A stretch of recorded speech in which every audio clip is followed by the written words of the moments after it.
What it do, ski guys? It's Farewell34 here with another episode of Super Science. This week we're gonna go ahead and take a look at one of the most controversial things in the comics, and that is the Green Lantern ring. I don't have it on, although I would like one. And the reason I say it's controversial is because over the years, many fans have debated whether or not the rings are actually magical or science-based. And while certain fans like Kevin Smith have gone out and said that they think it's actually magical-based, I disagree. I believe the rings are simply advanced technology. In this video, we're gonna explore how the rings would theoretically respond to things like emotion, things like willpower, fear, sadness, the whole spectrum. And of course, the last thing which the Green Lanterns are known to do is making solid constructs made out of light. Let's go dive into the super science. When looking at the Green Lantern rings, it's worth noting the rings don't respond to emotions technically as much as they channel emotions into the energy the rings release. Emotions are said to be dictated from certain neurological impulses in the brain. Thus, I would say that the rings have more of a way of monitoring the neurological impulses. Now, converting the energy from our bodies into concentrated blasts of light is theoretically possible, but it's not currently possible because of the level of our technology and science at this current moment. Instead, what I propose is maybe the Green Lantern rings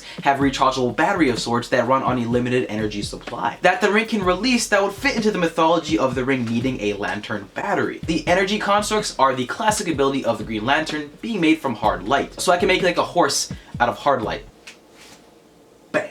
Armand Fresnel, a particle physicist out of École Polytechnique Fédérée de Lausanne, may have found the breadcrumbs of hard light technology. Believe it or not, but hard light technology has actually been experimented on with photon compression. His hypothesis for hard light was that hard light, when compressed within 2 nanometers, would alter its fundamental interaction with matter. Introducing nanoparticles of aluminum, where light binds to electrons, Fresnel would create what he called hard light, a microscopic material capable of building any rigid structure. The only problem is dissipation after a short distance, making stability a problem. But he was actually able to contain the light properly using an electromagnetic field. The only problem is the power of the field. Hard light has infinite load-bearing applications. Under the influence of containment field, live load and dynamic load are rendered irrelevant. The containment field holds a compressed photon stream in place. The light wave follows a geodesic, the shortest path between 2 points in space. As the Earth's gravity would go and bend the light, the containment field would work twofold. By straightening the flow of photons to make a rigid pathway, and by compressing the photons into a solid plane. And that is the super science behind the Green Lantern rings. What did you guys think about this episode of Super Science? Let us know in the comment section down below. Don't forget guys, if you enjoyed this video, to leave a like and subscribe to the Hybrid Network if you have not already. Also feel free to check out my channel, Farewell34,